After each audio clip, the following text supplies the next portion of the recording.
I don't know if Peter David ever wrote for Spider-Man. I'm pretty sure he didn't, but I could be wrong. You guys can let me know in the comments if he did. But this is some of the best Spider-Man storyteller I have read in a long time, probably since Dan Slott was writing for him. My name is Dorian. This is SCM Comics. We are covering complete Joe Fixit series with Joe Fixit. There we go. Number 3. So our story starts off back in the day in New York City, and you see Dr. Banner sitting in a diner drinking some coffee. And a guy walks in with his sunglasses and hat, and he's like, I assume that's decaf. And he goes, huh? He goes, I assume that's decaf. You know, we don't want you getting too jittery, do we, Dr. Banner? And he's like, what? He's like, you're Dr. Banner, the Incredible Hulk, right? And Dr. Banner's like, oh, I don't want any trouble. He's like, I don't want any trouble either. Actually, I'm here just waiting. And then he tries to let him know what he's waiting on. And then Dr. Banner goes, Crusher Creel? He was like, how'd you?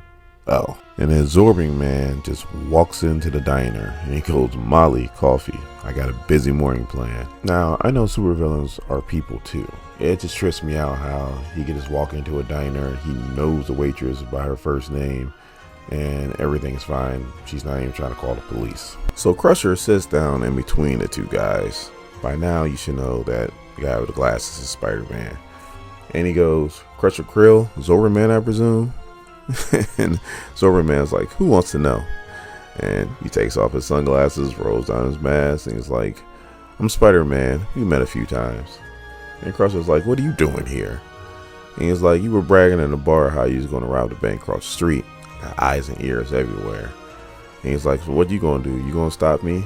Spider-Man goes, that was plan A, but now I think we're going to go with plan B. So all you see is some green hands grab Crusher's ball and chain. All you hear is Hulk go walk away. And Crusher's like, let go. And he turns around. He's like, oh. And the Hulk's like, walk away or the Hulk will smash. And Crusher's like, could you let go? Please? Like, you could tell Crusher didn't want none of the smoke. And he just walks out once Hulk lets go. First thing Spider-Man does, he goes to the waitress and he's like, let me get several stacks of pancakes from my friend here. And all of a sudden I hear Hulk goes, and lots of bacon.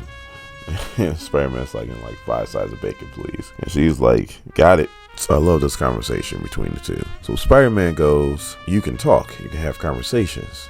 And Hulk's like, Hulk can always talk. And Spider-Man goes, well, usually you're yelling like Hulk smash and you're angry. And Hulk's like, are you gonna make Hulk angry? Spider-Man's like, no, I'll try not to. Then Hulk goes, then why should Hulk smash you? And Spider-Man's like, no reason. And then Hulk's like, Hulk doesn't do anything for no reason. Hulk's enemies do things for no reason. Attack Hulk for no reason. Send tanks for no reason. Won't leave Hulk alone for no reason. Makes Hulk angry, make Hulk want to. And then the waitress comes out with his breakfast and he starts smashing them pancakes. So Spider-Man's starting to feel like he understands the Hulk. He's like, all people have to do is stop attacking you and start talking to you. You're not so bad. And as soon as he says that, a bullet comes through the window and hits Hulk in the head.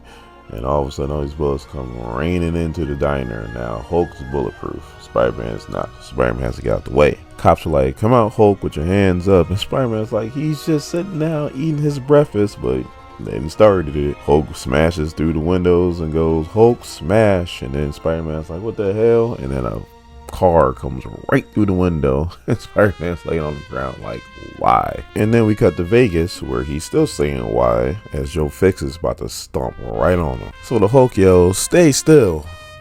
Who in the hell stays still for an ass whooping? My parents used to do that. They're like, they be whooping me and they're like, you need to stay still. I'm like, no. You already whooping my ass. Like, it can't get any worse than this. That's what I'm thinking as a kid. So ironically, the Hulk is about to hit Spider-Man with a blackjack table. For those of you who play 21, you get the joke. And Spider-Man's like, stop, Bruce, pull yourself together. And then the Hulk just drops the table. So then all we see is the Hulk grab his head. He's like, shut up, get out. And here's Hulk. He's like, shut up, I said. And then we see Bruce Banner in his eye and he's like, Hulk, what are you doing? Where are we at? Why are you destroying everything? Now, this conversation they have in Banner's mindscape is fantastic. So Bruce is like, what do you dress in a suit? Like, what is this? What is this identity? And Hulk's like, it's better than anything you ever gave me. So then Banner's like, why don't you just get out? I never wanted you in my head. I never wanted you in my life. You're the intruder. And then this big boulder comes crashing down in between them. And then the Hulk's like, you don't know anything, Banner. So then the Hulk goes, do you think I was created by the Gamma Bomb? Then why doesn't She-Hulk have a monstrous side or the leader? I was always there, Banner. Always. I'm how you survived to adulthood. I'm how you coped with your father.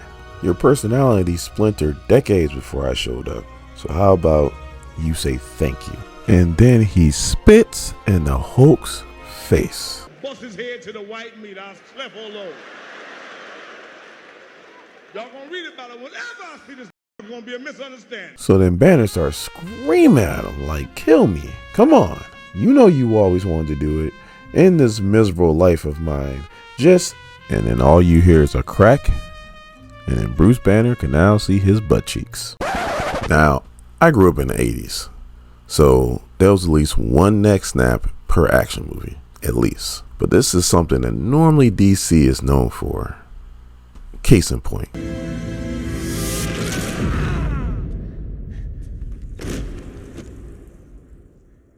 If you thought Bruce Banner could see his butt cheeks, Maxwell Lord in Infinite Crisis. Alright, let me give you some insight. In Infinite Crisis, Maxwell Lord was mind controlling Superman. And Wonder Woman, after getting beat down, was able to get the jump on Maxwell Lord and put a lasso of truth on him. And she asked him to stop mind controlling Superman. Since he had a lasso of truth on him, he couldn't lie and said, I'm not going to stop. You're pretty much going to have to kill me. And Wonder Woman didn't hesitate. So in saying that, Peter David has snapped 2 necks in 3 issues. Well, we still got 2 issues left. You might get the trifecta when it comes to neck snapping. Which, is DC really the king after that? Thank you for letting me get that off my chest. Now back to the story. So after turning Banner's head like he was trying to open a jar of pickles, he just jumps. And as you can see, he does the same thing in the real world as he jumps out of the casino. And then Spider-Man's like, okay. He's like, you know what? Let me try to get to the bottom of what's going on here. So then it cuts to the Kingpin and he's talking to a scientist and he's asking him how long the effects of the gas is going to last.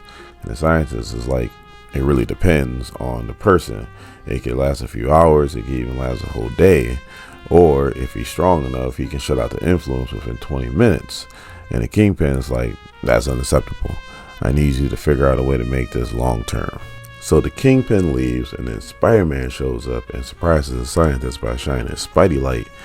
And Spider-Man's like, look, it's been a while since I had to torture somebody for some information. I might be a little bit out of practice, so it might be better for you to come clean as soon as possible. So the scientist is just singing like a canary and pretty much telling everything how the gas was meant for you, but you wear a mask and pretty much the whole deal. And then Spider-Man is like, well, where's a cure? And the scientist is like, well, I never had a reason to develop a cure. And Spider-Man yokes him up and was like, wrong answer. So then it cuts back to the mindscape and we see the Hulk just sitting there while Banner's still laid out with his neck twisted. And then the Hulk just goes, fine, and it starts yelling Banner. And then all of a sudden we see Bruce say, what? And then he realizes that he's in Joe Fixit's suit and he's falling from the sky because last time we saw Joe Fixit jumped in the air. So I pose this question. How in the hell do you think Bruce Banner is going to survive this one? Is it going to be Spider-Man that saves him, or is it going to turn back to the Hulk? Please let me know in the comments.